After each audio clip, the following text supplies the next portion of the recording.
목장 그 암송할 때도 그렇고 특송하고 난 다음에 박수를 많이 치시는 것 같아요.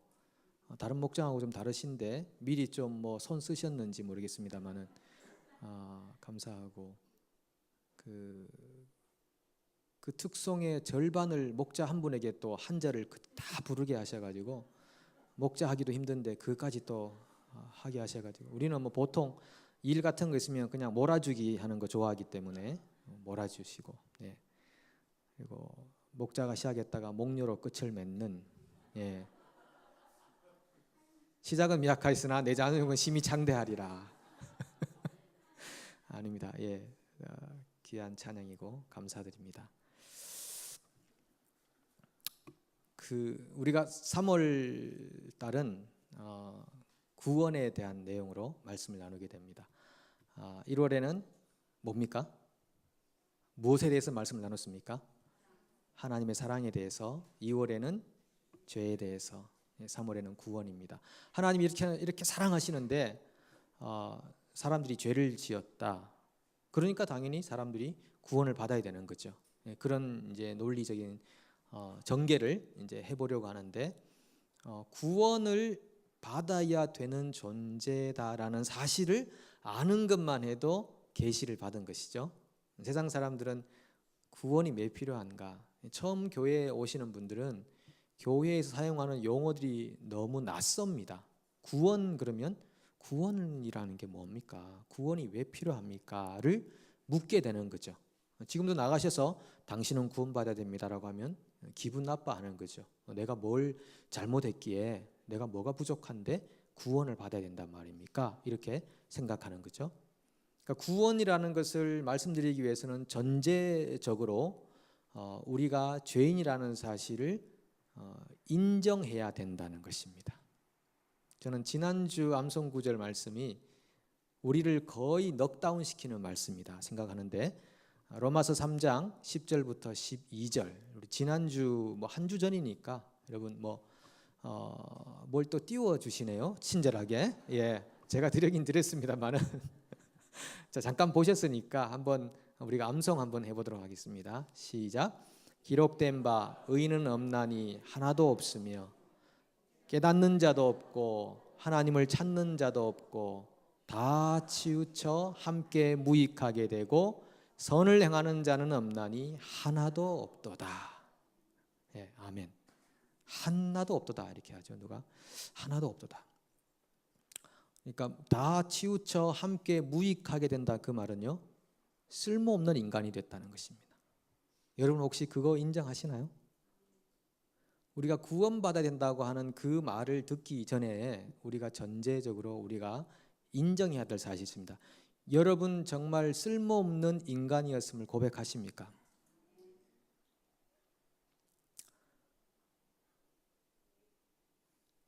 하나도 깨닫지 못했습니다.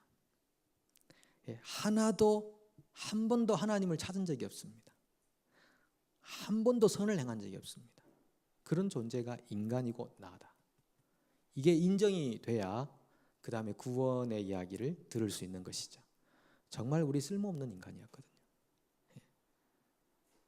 하나님이 적어도 하나님 우리에게 찾아오시기 전에는 완전히 무익한 인간이었습니다.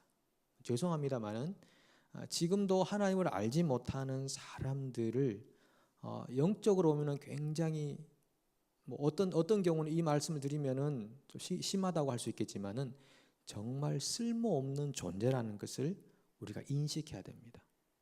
그러니까 우리가 유교 생활을 많이 하기 때문에 유교적으로 생각하기 때문에 어찌 저기 버젓한 한 인격체를 쓸모없다고 얘기하느냐라고 할 수 있겠죠. 그렇지만은 하나님 말씀이 그렇게 말하면 맞는 것입니다. 우리는 하나님 말씀이 진리라고 믿는 것이지 공자님을 진리라고 믿는 게 아닙니다. 많은 경우에 교회에 문제가 생기는 이유가 공자가 통치하는 세상이기 때문입니다. 하나님이 다스리지 않고 공자가 교회를 다스려요. 그래서 하나님의 진리의 말씀을 따르지 않고 윤리를 따라가는 것입니다. 윤리와 이성을 따라가는 것이 결국은 각자 자기 소견에 옳은 대로 행하였더라. 자기 소견에 옳은 대로 행한다는 것이 비윤리적인 거 말하는 거 아닙니다. 하나님의 진리를 따르지 않고 인간의 진리를 따라가는 것을 그렇게 표현하는 것이죠. 결국 우리는 아담 이후로 모든 사람들은 쓸모없는 존재가 되었다.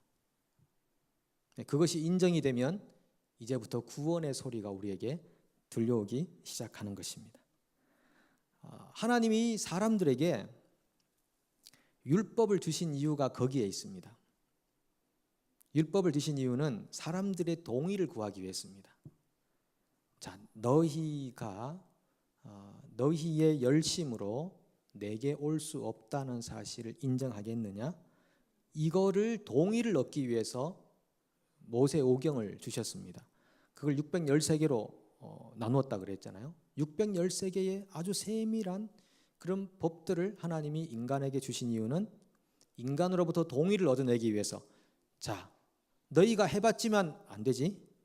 내가 너희에게 도움을 줄 수 있도록 마음을 열어주겠니? 라고 하는 동의 차원에서 그 방법을 주신 것입니다.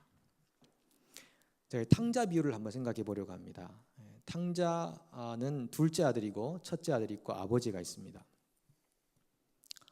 첫째 아들은 듬직하고 정말 믿음직스러운 그런 아들, 충성스러운 아들이었던 것 같습니다. 두 번째 아들은 좀 천방지축이었던 것 같습니다. 그리고 자신을 너무 믿는 것입니다. 자신만만하고 무엇이든지는 하면 할 수 있다고 생각하는 그런 좀 성향을 가진 사람이었던 것 같습니다. 그리고 아버지를 그렇게 존중하는 사람도 아니었습니다. 아버지 이제 뭐 나이도 드시고 연세도 드시고 무능하시지 않아? 라고 생각합니다. 아버지 너무 늙으셨어. 생각이 너무 고루하고 옛날 사고방식이야. 그렇게 아버지를 조금 존중하지 않는 아들의 모습, 그것이 둘째 아들의 모습이죠. 유산을 주십시오. 제게는 아버지보다 아버지가 남겨놓은 유산이 훨씬 더 중요합니다. 아버지가 이 땅에 존재하는 이유는 제 아버지로서의 존재 의미보다도 제게 유산을 남겨주어야 할 존재로서의 가치가 있는 것입니다. 그 유산을 제가 빨리 받아야 되겠습니다. 아버지는 제게 없는 존재나 마찬가지입니다.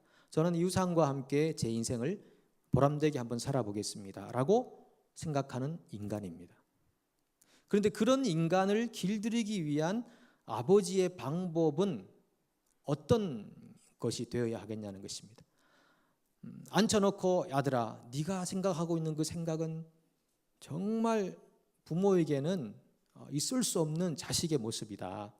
어떻게 그렇게 생각할 수 있느냐? 내가 너를 낳았고 내가 아니고는 네가 이 땅에 존재할 수 없는 그런 존재인데 어떻게 그런 생각을 가지고 나보다 유산을 더 중요하게 생각하느냐?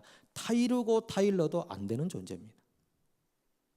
아니면은 동네 사람들에게 막 방을 붙여가지고 이 아들은 아버지를 거역하는 아들이다. 그래 되면 이제 돌 던져서 이 아들을 죽여야 되는 그런 유대 사회 아닙니까? 이 아들은 그런 아들이다. 그리고 추방을 시켜버립니다. 만약에 그랬으면 이 아들이 더 악감정을 가지고 아버지와 아들과의 관계는 해결되지 않고 이 아들은 더욱 아버지를 미워하고 자기 자신 존재를 알지 못하게 될 겁니다. 그래서 아버지가 택한 방법은 그 아들의 요구를 들어주는 것입니다. 그래, 내가 네 요구를 들어준다. 그 목적이 어디에 있습니까? 네 존재를 알아라고 하는 것입니다. 너 자신을 알라. 그래, 필요한 유산 나눠줄게. 가져가 라고 보내시면서 아버지의 마음에는 얘가 이 방법이 아니고서는 자기 자신을 알 수가 없다고 생각하신 것입니다. 그래서 아버지가 다 내주셨죠. 날마다 동구 밖으로 나갔다는 것은 아버지는 알고 있었다는 것입니다. 이 아들이 자기 자신의 존재를 이해하고 돌아올 것이라고. 그 방법을 통해서 아들의 동의를 얻어낸 것입니다. 맞지? 너 나쁜 놈이지? 네가 그런 존재라는 걸 이제 알았니? 네가 생각해도 나의 아들이라고 자칭할 정도의 존재가 안 되지? 종으로라도 부려주는 것만 해도 감사하겠지? 이거는 가르쳐서 된 게 아니라 본인이 삶에서 터득한 것입니다. 처절하게 낮춰진 그 돼지의 쥐염 열매를 먹으면서 돼지와 경쟁하는 그런 존재, 짐승과 같은 존재로 추락하면서 그 삶을 통해서 깨달은 것입니다. 내가 짐승과도 못한 존재였구나. 내가 아버지를 그렇게 여겼구나. 이 무지하고 파렴치한 인간 같으니라고 스스로 깨닫고 아버지에게 돌아왔다는 것이죠. 그래서 자기에게 아버지가 왜 필요한지를 알게 됐습니다. 내가 왜 구원이 필요한 존재인가? 내가 이렇게 무능한 존재고 무식한 존재이기에 아버지는 내게 반드시 필요하신 분이다. 그걸 깨닫고 아버지에게로 왔다는 것이죠. 이것이 구원의 과정이라는 걸 하는 것입니다. 하나님이 이스라엘 백성들에게 왜 율법을 주셨습니까? 그들을 힘들게 하고 고통스럽게 하는 것 자체가 문제가 아니라 그것을 지키다가 결국은 두 손 다 들고 아버지의 도움이 필요합니다. 아버지 해봤는데 안 됩니다. 이렇게 동의하고 나올 수 있도록 그들에게 하셨던 배려였다고 하는 것입니다. 하나님이 왜 우리에게 하드타임을 주십니까? 왜 어려움을 주십니까? 고통 가운데 우리가 거하는 시간들을 허락하십니까? 왜 하나님이 613개 율법을 그렇게 무겁도록 지워주십니까? 왜 탕자에게 그렇게 정말 그 인생의 나락으로 떨어지도록 길을 허락하십니까? 그렇게 하신 이유가 있습니다. 그렇게 하신 이유는 우리를 낮추시기 위함입니다. 그리고 우리가 구원이 필요한 존재라는 것을 깨닫도록 하기 위함이셨습니다. 이런 하나님의 말씀은 우리 구약 신약 성경에 많이 등장하죠. 우리 요즘 통독하면서 다가왔던 구절들 많이 있었을 텐데 특별히 신명기 8장 2절과 3절 말씀 보시면은 같이 한번 읽어보겠습니다. 내 하나님 여호와께서 이 40년 동안에 내게 광야길을 걷게 하신 것을 기억하라. 이는 너를 낮추시며 너를 시험하사 내 마음이 어떠한지 그 명령을 지키는지 지키지 않는지 알려 하심이라. 너를 낮추시며 너를 줄이게 하시며 또 너도 알지 못하며 내 조상들도 알지 못하던 만나를 내게 먹이신 것은 사람이 떡으로만 사는 것이 아니요 여호와의 입에서 나오는 모든 말씀으로 사는 줄을 내게 알게 하려 하심이니라. 아멘. 얼마나 귀한 말씀입니까? 40년 광야 생활을 하게 한 이유, 그러한 하드타임을 너에게 허락한 이유가 있는데 그것은 첫 번째로 너를 낮추기 위함이다. 험블, 영어로 험블로 되어 있죠. 너를 낮추기 위함이다. 그 다음에 너희들을 테스트하기 위함이다. 정말 낮아진 건지 낮아진 척하는 건지 너희를 테스트하기 위함이다. 그 다음에 너희들에게 그렇게 함으로써 너희들에게 가르치고 싶다, 티치하고 싶다는 것입니다. humble, test, teach 이렇게 되는데요. 제가 이걸 가만히 생각해 보니까 그 우리 인터넷 할 때 HTTPS라고 쓰고 www를 치거든요. 이것은 하이퍼텍스트 트랜스퍼 프로토콜이라고 하는 그런 그 통신 규약입니다. HTML로 된 문서나 이런 것들을 인터넷으로 전송하겠다고 하는 통신 규약이 HTTPS라고 되어 있는데 S는 secure의 뜻인데요. 이 본문이 바로 그걸 말해주는 거죠.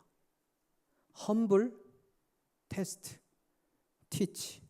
그 다음에 P는 그렇게 우리가 하나님의 말씀을 듣고 나면 인생 안에 평안이 찾아옵니다. 피스가 됩니다. 그 다음에 S는 secure, 하나님의 보장된 하나님의 안전 가운데 거하게 된다. 뭐 이거는 여러분 모르셔도 상관없고 제 개인적으로 그냥 은혜를 받아가지고 나눈 겁니다. 예. 하나님 우리에게 하드타임을 허락하신 이유는 우리로 하여금 험불하게 만드십니다. 그리고 반드시 테스트하십니다. 조금 힘들면 험불에 젖힌 척 웅크리고 있다가 필 때를 생각해서 여전히 교만이 남아있는, 그걸 위해서 하나님이 한번 필터링을 하기 위해서 테스트를 한번 하시는 것입니다. 정말 너 낮아진 거 맞아? 아니면 잠시 웅크리고 있는 거야? 네가 다시 회복이 될 때를 기다렸다가 교만을 나타내려고 하는 거 아니야? 라고 테스트를 하는 것입니다. 그 다음에 하나님께서 티치하는데 뭘 티치하느냐? 사람이 떡으로만 사는 것이 아니요 하나님의 입으로 나오는 모든 말씀으로 사는 줄을 알게 하려 합니다. 우리에게 무엇을 가르치기 위한 것이냐면 사람이 하나님의 말씀으로 살아야 한다 하는 것입니다. 그것은 뭐냐면 하나님의 법대로 사는 인간이 되어야 된다는 것입니다. 하나님의 법대로 사는 인간이다. 여러분, 이 인간 사회는 하나님의 말씀이 법이 될 때 가장 평안하고 안정된 사회가 될 수 있습니다. 여러분 보십시오. 이 구약의 출애굽기나 레위기나 민수기 등의 율법이 많이 나오잖아요. 이런 율법을 보시면은 율법은 크게 세 가지로 나눕니다. 제사법, 사회법, 도덕법으로 나오는데, 제사법은 하나님 앞에 우리가 어떤 의무를 행해야 할 책임이 있는가, 하나님과의 관계에서. 도덕법과 사회법은 인간들 사이에서 어떤 책임을 이행해야 될 의무가 있는가, 하나님 백성으로서 그걸 우리에게 설명해 주는데, 그대로만 하면 이 사회 안에 평안이 있고요, 건강한 삶이 있고요, 은혜가 있고 복이 있고 건강, 그런 게 다 주어지는 것입니다. 하나님 우리에게 법을 주신 이유는 그렇게만 살 수 있다면 우리 안에 정말 이 피스풀한 랜드가 되게 하는 그런 방법이기 때문에 그런 법들을 주셨다고 하는 것이죠. 고대 이스라엘 사회는 재정일치의 사회잖아요. 제사장이 리더가 되는, 제사장이 가지고 있는 그 법들이 다 사회를 움직이는 법이 되는 거예요. 결국 하나님의 말씀이 다 사회를 통치하는 법이 되기 때문에 그 사회가 안정된 사회가 될 수 있다는 것입니다. 그런데 그것이 점점 나라와 정부가 발전하고 사람의 이성이 발전하면서 결국은 하나님을 떠나면서 인간들에게 유사한 정부 형태를 낳게 했습니다. 이 정부 형태가 크게 세 가지지 않습니까? 이게 민주 정치를 볼 때 입법부와 사법부와 행정부가 나눠져 있습니다. 입법부는 법을 세우는 부서고, 사법부는 법을 집행하고, 행정부는 각 기관들을 통해서 나라를 치리하는 그런 부서가 아니겠습니까? 그러니까 입법부는 국회의장이 대표가 되고, 사법부는 대법원장이 되고, 행정부는 대통령이 수장이 되는 것입니다. 그렇게 해서 세 개의 삼권 분립을 하고 나라를 다스리는 이유는 각 부서들이 견제와 균형을 이루기 위해서 하는 것이라고 얘기합니다. 그래서 이것은 세상 정부에서 하고 있는 법의 통치인데, 하나님 나라를 보시면 오늘과 암송했던 말씀이 뭐라고 하냐면요, 여호와는 우리의 누구시요? 재판장이시요, 대법원장이에요. 하나님 우리의 대법원장이세요. 여호와는 우리에게 무엇을 세우시니요? 율법을 세우시니요. 입법부 수장이에요. 국회의장이시라는 겁니다. 여호와는 우리의 왕이시라, 행정부의 수장이라고 하시는 것입니다. 그러면 입법부와 사법부와 행정부의 모든 수장이 여호와 하나님이죠. 견제와 균형이라는 것은 이 세상 정부에서 서로가 서로를 신뢰하지 못하기 때문에 나타나고 있는 어떤 현상적으로 주어진 것이고, 하나님 나라에서는 모두가 하나님의 통치 아래 있어야 된다는 그런 말씀인 것이죠. 그래서 하나님께서 주신 법을 가지고, 그리고 하나님은 그 법을 가지고 나중에 우리의 인생을 심판하실 것이고, 그리고 하나님은 왕이 되셔서 우리에게 하나님 자신을 예배하라고 만들어 놓으셨습니다. 여러분, 그런데 보십시오. 하나님이 법을 만드셨다. 이것부터가 좀 기분이 나쁜 경우가 있습니다. 하나님이 왜 법을 세웁니까? 우리도 법 세울 수 있습니다. 우리도 법 세울 수 있습니다. 하나님이 사람들을 심판하신다. 하나님이 왜 우리를 심판하십니까? 우리도 어느 정도 사람을 판단할 수 있고 심판할 수 있습니다. 하나님이 그 시편 145편에 보면 왕이신 나의 하나님 내가 주를 높이고 영원히 주를 송축하리다. 왕이신 하나님을 예배한다고 하잖아요. 기분 나쁜 거죠. 하나님이 왜 우리를 예배자로 부르셨습니까? 독재자 아니냐? 우리 위에 군림하는 존재가 아니냐? 사람은 누구나 자기를 굉장히 높게 생각하잖아요. 자기가 왕이잖아요. 자기 자신이 왕이거든요. 누구나 인간이 그렇게 왕이 되고 싶어 하는 거죠. 리더가 되고 싶어 하고 머리가 되고 싶어 하고 내 말 한마디에 모든 것들이 움직여지고, 이런 것들을 원하는 존재가 인간이라는 존재거든요. 그런데 하나님이 자꾸 내 법대로 살아야 되고, 내 법대로 내가 너희를 심판할 것이고, 내가 왕이니까 너희가 나를 기쁘게 해야 되고, 심지어 이사야 43장에 보면은 내가 이 백성을 나를 위하여 지었나니 나를 위하여 찬송하게 하려 함이라. 이 극치까지 이제 가는 겁니다. 하나님 너무하십니다.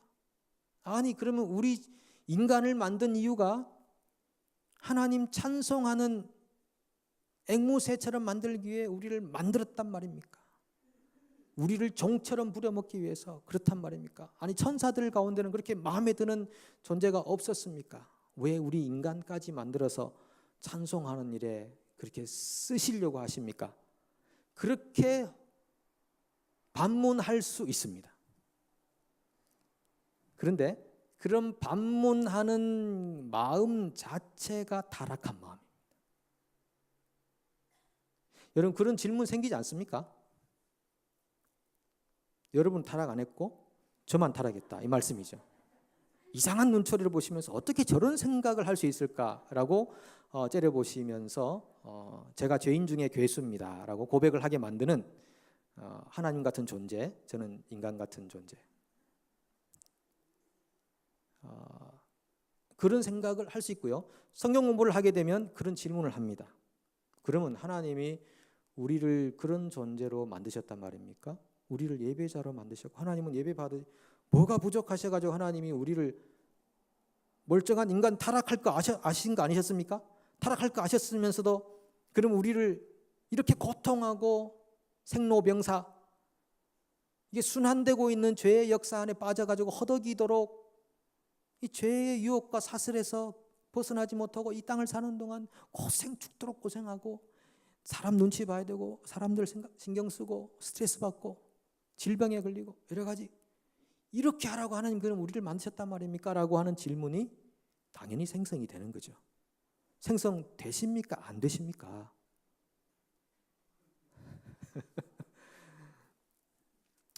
제가 볼 땐 여러분 여기 앉아 계신 50명이면 50명 다 그런 질문은 생성됩니다. 안 된다 그러면 제가 설교를 더 이상 못하기 때문에 일단은 만들어 놔야 돼요.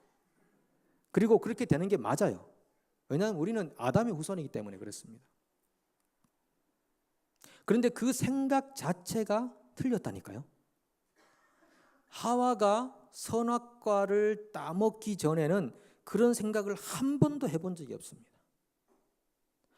아담과 하와가 범죄하기 전에는요 그런 생각을 한 번도 해본 적이 없어요. 우리가 하나님을 위해 창조된 피조물이야? 이렇게 생각해 본 적이 없다니까요.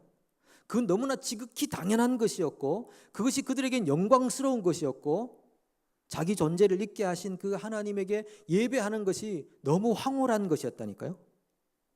그런데 타락한 이후에 생긴 게 뭐냐 하면 우리를 예배하기 위해서 지으셨다는 거야? 찬송하기 위해서 만들었다는 거야? 이렇게 고생할 거 알면서 그 생각 자체가 이미 타락한 인간의 본성을 닮은 생각이라고 하는 것입니다. 그러니까 이거는 사실 우리가 해결할 수 없는 문제입니다. 어떻게 이 생각을 우리가 지울 수가 있겠습니까? 그러나 우리가 하나님의 계시를 통해 알고 있는 것은 이 생각이 틀렸구나. 이 생각이 범죄한 인간이 가지고 있는 의문이구나. 그전에는 이런 생각이 없었구나 라는 것을 아는 것만 해도 이 엄청난 은혜라고 생각하는 것입니다. 그래서 우리가 지음받은 이유는 하나님이 입법부의 수장이시고 하나님이 사법부의 수장이시고 하나님이 행정부의 수장이시므로 하나님이 만들어 놓으신 법대로 살아가고 하나님을 기쁘시게 하고 그분을 예배하는 것이 우리 인생 가운데 가장 황홀하고 영광스러운 순간임을 믿음으로 고백하게 되는 것입니다. 아멘이십니까? 그렇게 고백할 때 우리 안에 피스가 찾아옵니다. 평강이 찾아옵니다. 그전에는 계속 들끓던 자아 때문에 평강이 없습니다. 마음의 평강이 없습니다. 잔잔한 돌 하나만 던져도 풍파가 일어났어. 그 마음의 중심을 잡지 못하는 것입니다. 내적 평안을 상실하는 것입니다. 이 내적 평안은 그런 과정을 통해 우리에게 주어지게 되는 것입니다. 하나님, 저 정말 낮은 사람입니다. 저희를 낮추시며 그래서 제가 하나님의 법으로만 살아야 되는 존재인 것을 알게 되었습니다. 하나님 정말 감사합니다.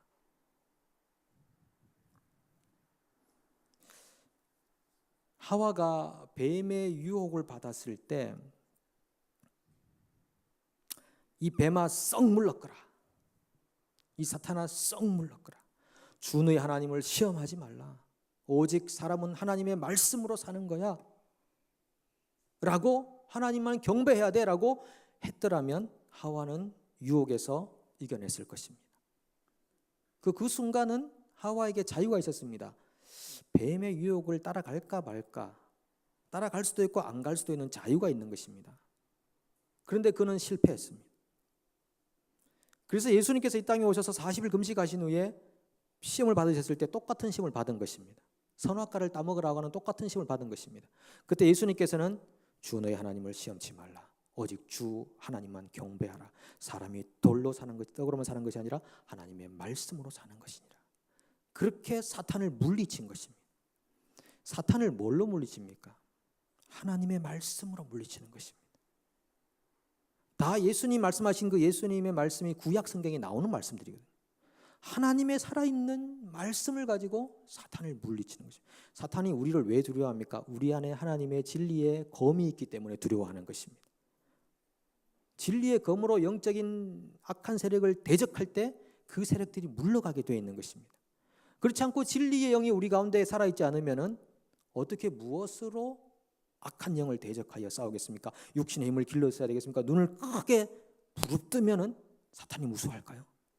아닙니다. 자기 거울 보고 자기가 무서워가지고 자가당착에 빠지는, 정말 사탄은 그런 거 두려워하지 않습니다. 사탄은요 우리 재산에 하나도 두려워하지 않습니다. 사탄은 우리 경력에 하나도 두려워하지 않습니다. 사탄은 우리의 이력에 하나도 두려워하지 않습니다. 사탄은 우리 입에서 나오는 성령의 검 하나님의 말씀을 두려워하는 것입니다. 그것 때문에 한 길로 왔다가 천 길로 도망가는 것입니다. 우리 5사람이 10,000명을 쫓아낼 수 있는 것입니다. 그런 능력이 하나님의 말씀 안에 있다는 것입니다. 그것을 하나님이 우리에게 가르치기 위해서 우리에게 하드타임을 주시는 것입니다. 고통스러운 시간을 주시는 것입니다. 낮아지게 되는 것입니다. 그래서 나를 인정하고 하나님 내게 구원이 필요한 존재입니다. 내게 구원을 주십시오. 하나님의 법대로 살겠습니다. 하나님 법을 내게 말씀해 주십시오. 그런 존재로 발전되게 되는 것입니다. 이사야 33장 22절 말씀 다시 한번 암송해 볼까요? 대저 여호와는 우리의 재판장이시요 여호와는 우리에게 율법을 세우시니요 여호와는 우리의 왕이시니 그다음 뭡니까? 그가 우리를 구원하실 것임이라. He save us. 그가 우리를 구원하실 것임이라. 그러면 여러분 여기서 구원이라는 말의 의미가 무엇이겠습니까? 구원. 여기서 구원은 다른 차원에서의 구원도 이제 3주간 더 우리가 4주간 더 나누게 되겠지만은 이 본문에서의 구원은 말씀드린 대로 하나님의 법대로 살아갈 수 있도록 우리를 건져내시는 것을 구원이라고 하는 것입니다. 그전엔 내가 내 법대로 살았거든요. 내가 그리 나쁜 사람 아니고 다른 사람에게 해끼치지 않는 그런 존재로서 그야말로 어정쩡한 존재죠. 불확실한 존재인데 자기 자신을 신뢰하던 사람들이었거든요. 그런데 거기로부터 우리를 건져내사 하나님의 법대로 살아갈 수 있도록 이끄시는 것이 구원이라고 하는 것입니다. 그러니까 구원을 소극적으로 생각하면요, 죄 용서받았다. 죄 용서받았어. 그래, 용서받았지. 또 용서해 주세요. 용서받았지. 용서에 중독되어가는 소극적 면에서. 근데 이 구원은 그 소극적 면에서 그치는 것이 아닙니다. 구원하시는 분이 주님이시기 때문에 주님에게 있는 그 능력이 구원 안에 들어가 있어서 구원받는 사람으로 하여금 능동적으로 살도록 만들어 주시죠. 그저 용서받는 수동적 삶이 아니고 능동적으로 하나님 말씀을 선택해서 살도록 하는 능력이 그 구원 안에 들어있다는 것입니다. 구원 안에 패키지로 들어있다는 것입니다. 그래서 그 구원을 받은 사람들은 3가지를 하게 되어 있습니다. 자, 보십시오. 입법부의 수장이 주님이시니까 내가 주님의 법의 놀라운 법들을 깨달아야 되겠구나 라고 하는 그런 소망이 생기는 것을 구원이라고 하는 것입니다. 시편 119편 18절 보시면요, 내 눈을 열어서 주의 율법에서 놀라운 것을 보게 하소서. 이게 구원의 열매입니다. 구원의 증거. 자, 구원의 3가지 증거가 나타나고 있는 거예요. 하나님의 은혜로 구원을 받은 사람이 나타나고 있는 증거, 적극적인 모습, 주의 법에 놀라운 것을 보게 하소서. 하나님 제게 말씀을 제발 좀 가르쳐 주십시오. 계시해 주십시오. 이런 마음이 간절하게 생기는 것입니다. 두 번째는요, 사법부의 수장이 하나님이시니까 사법부는 재판장이시잖아요. 야고보서 5장 9절에 형제들아 서로 원망하지 말라. 그리하여 심판을 멸하리라. 보라 심판주가 문 밖에 서 계시니라. 내가 심판주가 아니라고 하는 사실을 매번 인식한다고 하는 것입니다. 우리는 내가 심판주의 자리에 서는 경우가 얼마나 많이 있습니까? 너 틀렸어, 너 틀렸어, 너 틀렸어, 너 틀렸어, 너 틀렸어. 얼마나 많은 경우 우리가 심판주의 자리에 섭니까? 서로 원망하지 말라. 심판주가 저 문 밖에 서 계시니라. 문 밖에 서 계신다는 곧 문 열고 들어오신다는 것이죠. 긴박성을 얘기하고 있는 것입니다. 그래서 구원받은 사람들의 증거, 심판자의 자리에서 내려오는 것입니다. 세 번째는 행정부의 수장이 하나님이시니까 이사야 43장 21절 이 백성은 내가 나를 위하여 지었나니 나를 찬송하게 하라 합니다. 예배하기를 힘쓴다고 하는 것입니다. 예배에 목숨 거는 사람들. 하나는 예배해야 된다. 예배해야 된다. 이 세 가지를 여러분 구원받은 사람으로서 실천하며 살아가십시오. 이건 억지로 꾸며내는 것이 아니라 하나님이 우리를 구원해 내시면 당연히 열매 맺는 것으로서 나타나는 적극적인 삶의 현상들을 말하는 것입니다. 여러분 얼마나 구원의 감격이 있으십니까? 구원의 감격이 얼마나 있으십니까? 내가 구원받은 것에 대한 얼마나 큰 감격이 있습니까? 저는 최근에 충격적인 문자 하나를 받았습니다. 그게 뭐냐면 저 요즘 구원의 은혜에 너무 감사해서 뭐든 하고 싶은 마음이거든요. 제가 이 문자 받고 감동에 휩싸였습니다. 저 요즘 구원의 은혜에 너무 감사해서 뭐든 하고 싶은 마음이에요. 이 문자 받고 제가 정말 감사했습니다. 하나님 감사합니다. 이런 사람도 있네요. 이런 성도도 있네요. 우리 교회에 이런 성도도 있네요. 하나님 정말 놀랍습니다. 하나님 감사합니다. 그런 고백을 하게 되는 것이죠. 여러분 어떻습니까? 요즘 너무 구원의 은혜에 감사해서 뭐든 하고 싶은 마음입니까? 아니면은 구원은 따놓은 당상이니 뭐든 하기 싫은 마음을 가지고 뭐 안 해도 구원 받는데 뭘 구원 자꾸 구원 받으려고 예를 들어서 구원은 은혜로 주는 거야. 은혜로 주는 거야. 하려고 하지 마. 하려고 하지 마. 이거는 구원 안 받은 사람의 증거예요. 구원 받은 사람들은 하나님 구원에 너무 감사해서 내가 뭘 했는데 구원을 주셔가지고 뭐든 하고 싶은 마음이세요. 하나님이 달라고 하면 다 주고 싶어요. 이런 마음을 가진다는 것이 정말 저는 정말 감격이 되셨습니다. 여러분 모두가 그렇게 되기를 축복합니다. 예, 함께 우리 찬송하고 기도하는 시간 갖도록 하겠습니다.